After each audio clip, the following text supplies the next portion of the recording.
So we're back with another SpotOn chat with Rebecca Monet. I'm Bonnie Dillabo, your host, and today we're going to be talking about stages of growth. Rebecca has a lot of really good information about this for us today, and welcome, Rebecca. Thank you. It's good to be here again. Well, we had so much fun last time, and I learned so much, and I'm really excited about the opportunity to talk about this because, as you mentioned before, it's one of the important elements that are missed by, we talked about personality tests last time, and it's one of the important things that missed in just a personality test. We're getting specific now with franchisors and their needs in order to assess a franchisee. And so the stages of growth is something that needs to be taken into account. So tell me, what are the stages of growth? Well, basically, the stages of growth is a concept that goes all the way back to 1960 with W.W. Rostow, who first wrote about the 5 stages of growth in his book, The Stages of Economic Growth, basically addressing the stages of growth that governments and economic systems go through. A little bit later, in 1983, Neil Churchill and an associate of his, Virginia Lewis, published their white paper, their research paper on the 5 stages of small business growth. And that article was released by Harvard Business Review. And basically, it identified predictable crises a company can expect within each stage of growth. That's what Neil Churchill and Virginia Lewis were addressing. And then it also identified the elements of opportunity influencing the evolution to the next stage of growth. So every stage of growth has its opportunities and, of course, its crises. And Neil Churchill and Virginia Lewis sort of memorialized that in their paper. Furthermore, they identified more predictably what those issues are going to be. And, of course, Zoracle uses both Rostow's work and Churchill's work in looking at franchise systems. In fact, we're not unique in that because many companies, including Deloitte, PricewaterhouseCoopers, Anderson, any large consulting firm uses the stages of growth methodology in helping companies mitigate risk and, of course, seize opportunities that each of these stages of growth will provide. So the biggest difference, honestly, Bonnie, between this sort of stair-step or tiered approach on a non-franchising business evolution that Churchill described and the franchise business model is that franchising is circular in nature in how it evolves. And ironically, Rostow addressed that in his work around government and economic growth, but Churchill did not address that. So here at Zoracle, we look at those two pieces, the circular nature versus the stair-step nature of how a franchise system evolves. So franchising is not linear, nor is it tiered, because the franchisee with whom the franchisor is interdependent is also evolving. Sometimes they're doing that in tandem, sometimes they're not.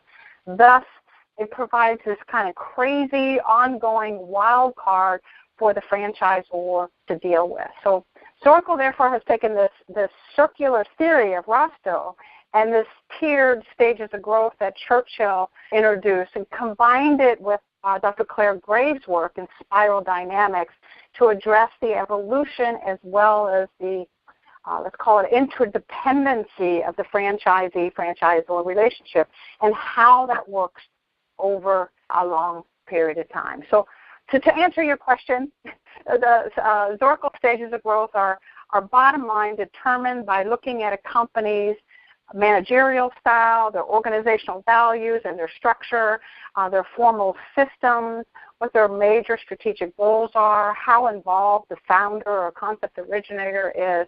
As we know in franchising, when a system evolves and grows, the franchisee needs to evolve and change also. That doesn't always happen. We need our franchisee to complement and not overlap what the franchisor is doing. This, of course, will create long-term interdependent relationships, providing for the franchisee that will validate well, perform optimally, and, of course, retain for the long run. That's what we're all looking for. Okay, so there are stages of growth in governments. There are stages of growth in companies and societies in general. What are the stages of growth a franchise company goes through? Good question. And you're right. It affects whether it's a stage of growth or evolution of a child or a business or a government or an economic system.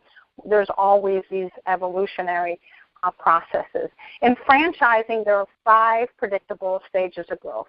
The first stage is what we call entrepreneurial. It's an early-stage franchise company that focuses on working on creating the best widget, the best product, the best service. Stage 2 franchise system, or what we call a partnership system, is where the franchisor is acting in conjunction with the franchisee to incorporate best practices and set up systems that can be replicable. A stage 3 franchise system is what we call a plug-and-play system, where we're focused on the franchisee, we're clear on what our value proposition is, and we're strong in training and support.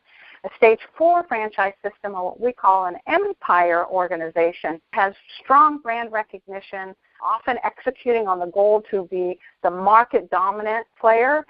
They do so through acquisitions and through mergers. A stage 5 organization franchise system is what we call a hybrid.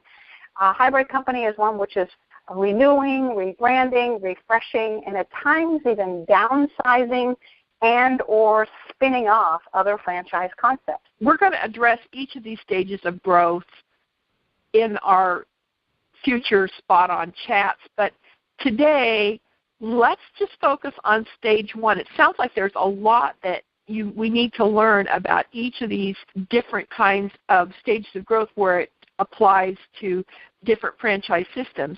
What are its challenges, opportunities, both for the franchisee and the franchisor, and what distinguishes a stage 1 franchise system? Also, what are the attributes of a stage 1 franchise company? I know that's a mouthful, but, the curious minds want to know. I love that you have a curious mind, honey. Well, let's start with the attributes of a stage 1 franchise system. A stage 1 franchise system is basically an entrepreneurial company. It's a startup franchise system. We recognize them typically because the founder is still at the helm. He or she has come up with the concept, the better widget, the better idea. He or she is managing most aspects of the business. They may have a handful of overworked, underpaid employees that are wearing different hats, sometimes doing sales, sometimes doing marketing, sometimes doing the technical stuff. But they're all hardworking and shifting from place to place, depending on the needs of that franchise system at that point. So the focus of a stage 1 franchise system is on the product. That's the biggest piece that we want to keep in mind. They're focusing on the product and how to leverage and position and fine-tune that product or that service. So naturally, this is a very dynamic organization.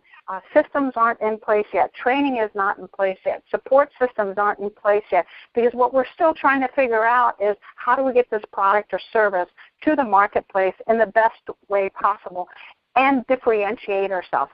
So that is what we call an entrepreneurial franchise system. This reminds me of a book I read called The E-Myth by Michael Gerber. And it sounds to me like this is exactly what he was describing in a person that they get excited about a product, they put a business together, and they're just forging forward as fast and hard as they can, but they don't yet have any real systems in place yet. Correct. And a franchisor is no different than the mom and pa that has a similar idea down the street. The difference is the franchisor has chosen to roll out that product or service through a business model called franchising. It's a marketing strategy. But an early-stage franchisor, like what we're talking about today, which is the entrepreneurial franchise system, is typically a concept that's first to market. It's the first time this product or service or idea or concept is in the marketplace. But you're right. There's not a lot of legs underneath it at this point. Not a lot of systems or processes, and maybe not even a ton of money at this point for them to launch. Well, obviously, I mean, we all know about startups, right? But what are, let's say I decided that I wanted to be a franchisee for X franchise, and they're in this entrepreneurial stage. What are the kinds of things that I might find challenging going in? Great question, Bonnie. As a prospective franchisee, there are some challenges, of course, getting involved with a stage one or entrepreneurial franchisor. First off, they don't have the systems and processes in place. They don't have the support in place. They don't have the training in place at this point. So there's going to be some challenges as it relates to dealing with the stage one franchisor. So the resources are just not there. If you are a prospective franchisee that can't handle chaos and can't handle things that are dynamic, a stage one franchise system is not a good choice, because this system is going to evolve. It's predictable. It's going to happen. And the challenges that the system is having now is it definitely is dynamic, and it's changing, and there's chaos. Even the product will evolve and change. So those are going to be some of the challenges any prospective franchisee is going to run into. It sounds also to me like with a new franchise, the franchisee might have opportunities to have a lot of input into the product and the systems and the training. Good point. Good point. An early-stage franchisor is looking for a franchisee with a particular set of talents that is able to be first in the marketplace, loves a good challenge, doesn't mind taking risk, probably has some really good sales and marketing skills, and will go into the marketplace and open things up. And that prospective franchisee that is willing to take a risk on an early stage franchisor is rewarded with many benefits, including the reward that you just mentioned, which is the ability to have a say in policies, procedures, best practices. At some point, in fact, the franchisor will come to those early stage franchisees and say, how are you doing this? Tell us what you're doing so we can put it in procedural manuals and organize it in a way that makes sense. So lots of benefits to the franchisee. Another benefit to the franchisee is better terms. Okay?